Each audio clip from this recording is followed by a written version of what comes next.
What's up, my fellow Jets fans? And happy Victory Friday.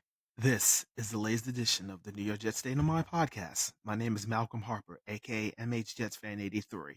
You can follow me on X, Instagram, and YouTube at MH Jets Fan 83, which is one word, all lowercase. You can find my podcast on Spotify, Apple Podcasts, iHeartRadio, and Amazon Music. Before I get to my thoughts on what happened last night against the Houston Texans, if you can do me a huge favor and please share my podcast with other Jets fans, that would be greatly appreciated. If you are a first-time listener, please subscribe to my podcast so whenever I publish new episodes, you will get a notification on your phone and or tablet. With that being said, let's get to the game last night. What a great night last night. What a great win. And I'm still on cloud nine after what happened last night. What a win by the New York Jets as they defeat the Houston Texans by a score of 21-13. It snaps a 5-game losing streak, and we needed this win in the worst way possible. We picked up a third win of the season. Now the Jets are sitting at 3-6. 3-6. Where can I start? I can go many different directions. Let's start with the beginning of the game. The opening drive of the game, with that 3 and out, I was like, here we go again. And the fans were actually chanting, sell the team. That clearly tells you all you need to know about the Jets offense and the team in general up to that point. Let's fast forward to the Texans' second possession of the game and give the defense a lot of credit for the takeaway in the red zone. It started with Michael Clemens's forced fumble on C.J. Stroud and Will McDonald with the recovery. And I love I'm scared. Let's fast forward to what was supposed to be the first touchdown of the drive of the game. I love the play calling by the offensive coordinator, Todd Downing, to do an end around to Malachi Corley. Initially, it was a touchdown, but when the play was under review, it showed that he dropped the ball at the 1-yard line, and then the football rolls to the back of the end zone, which results in a touchback. And after that actually happened, I was kind of laughing initially, and I said, wow, you cannot make this stuff up. The Jets always find creative ways to not score a touchdown, and we embarrass ourselves on national television yet again. And it's just wild. It's like how is that possible? That's such a Jets thing to do.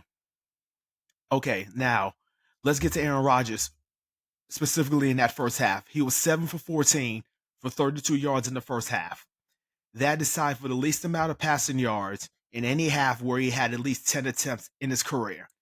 And the Jets offense in the first half had only had 69 yards of total offense compared to 201 yards of total offense the Houston Texans had. Now, despite all that ended up going on, the Jets were down 7-0 at halftime.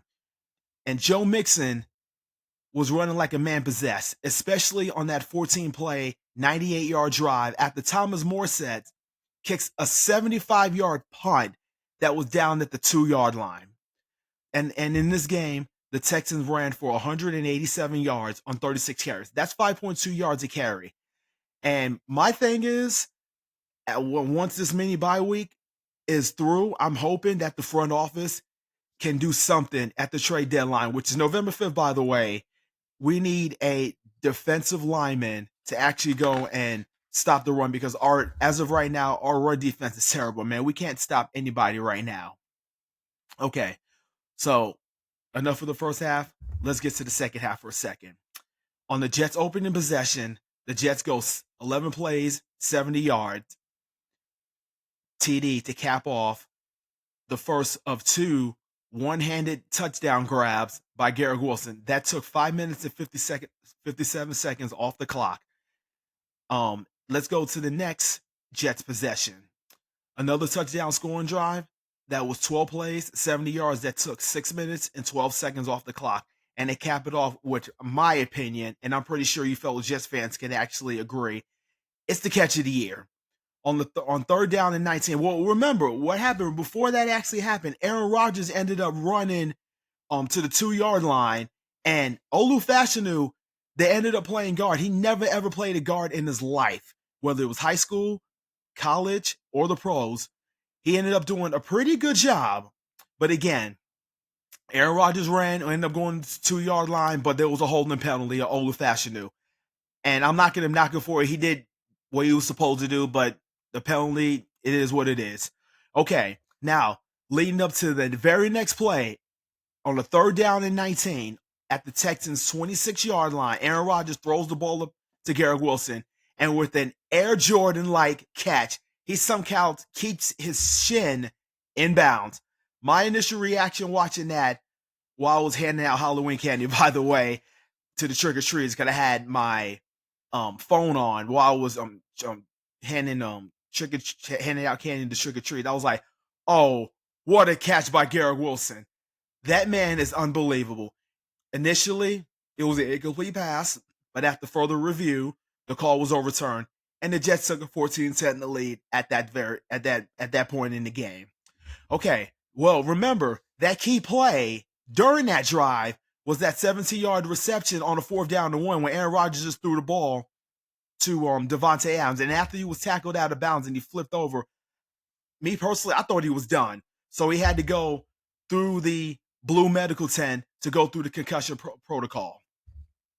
Okay, let's go to the defense for a second. And I'm just straight up like, I'm glad that we won this game, but we need to go. I've been saying this over and over again since I've started this podcast. We need to go and clean up these penalties. We're way too talented to shoot ourselves in this foot. Sometimes I just want to go to the players and just give them a piece of my mind. I swear, because we are way too talented to shoot ourselves in the foot with these penalties. So let's see. The Jets ended up committing 9 more penalties for 83 yards, including a roughing the kicker penalty on the punter by Irvin Charles, and a personal foul, unnecessary roughness, for kicking the long snapper on the 4th down and 22 after what we thought it was gonna be a 14-13 lead after that 43-yard field goal. Are you really serious? Well, fortunately, the kicker ends up missing the field goal that doinks to the left to upright. So the score ended up remaining at 14-10. Okay, on the very next Jets possession, they go right down the field on an 8-play, 80-yard TD drive that took 3 minutes and 58 seconds off the clock, including the 37-yard catch from TD catch from Aaron Rodgers to Davante Adams on a 3rd down and 3 to seal the win for the Jets. Aaron Rodgers in the second half was 15 for 18 for 179 passing yards and 3 touchdowns with a 147.7 passer rating.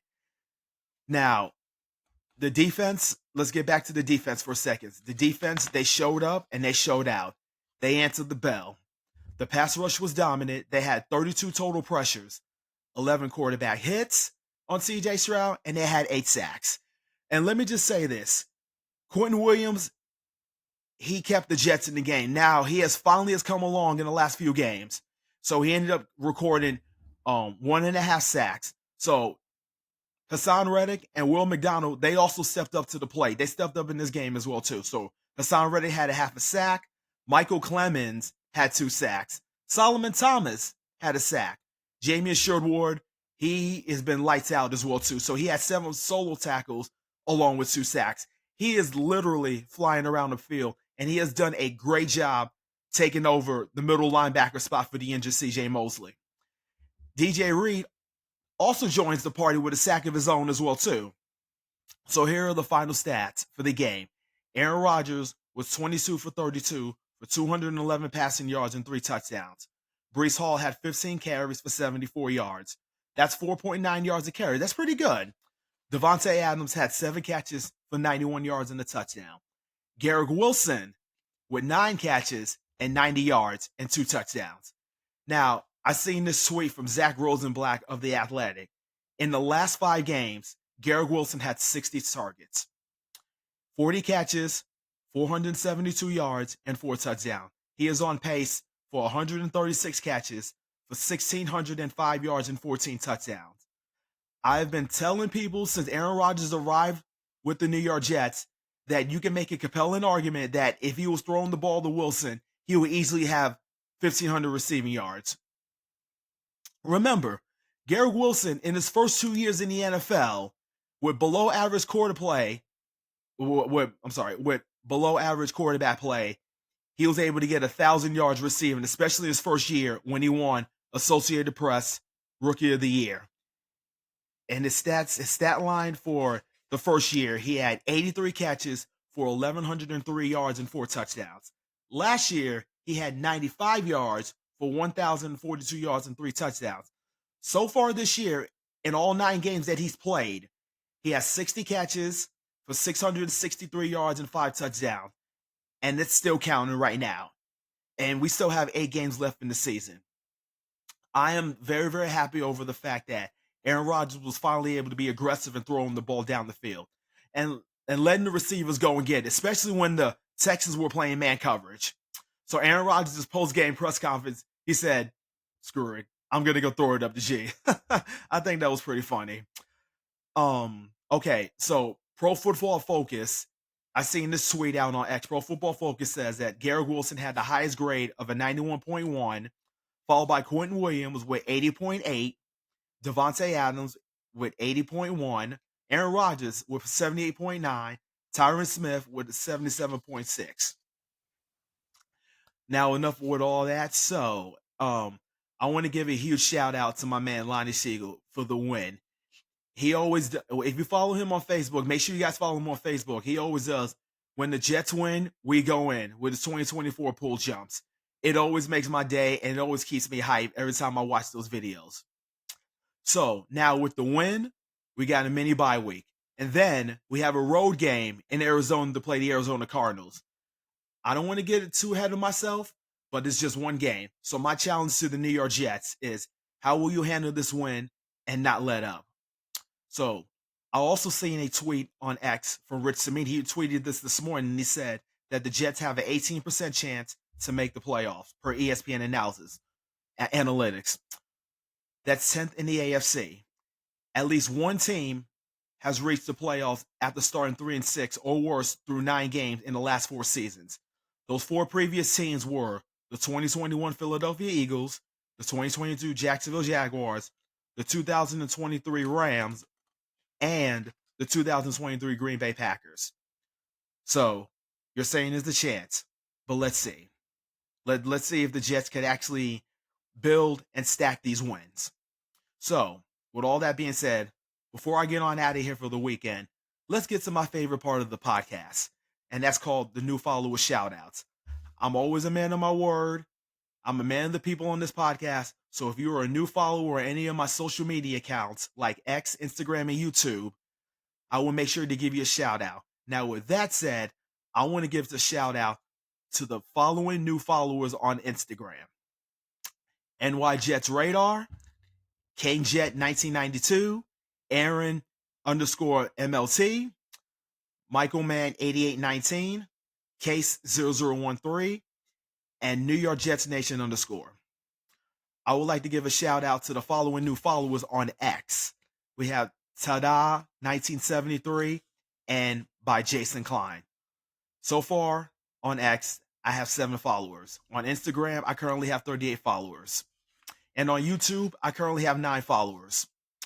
Now, with all that being said, I'm signing off for the entire weekend. Again, I cannot thank you enough for the love and support on this podcast. Jets fans, you are absolutely awesome. If you're listening to this podcast for the very first time, wherever you are listening at and wherever device you're listening to, please go to X, Instagram, and or YouTube and go to the search box and type my username, MHJetsFan83, which is one word and it's all lowercase.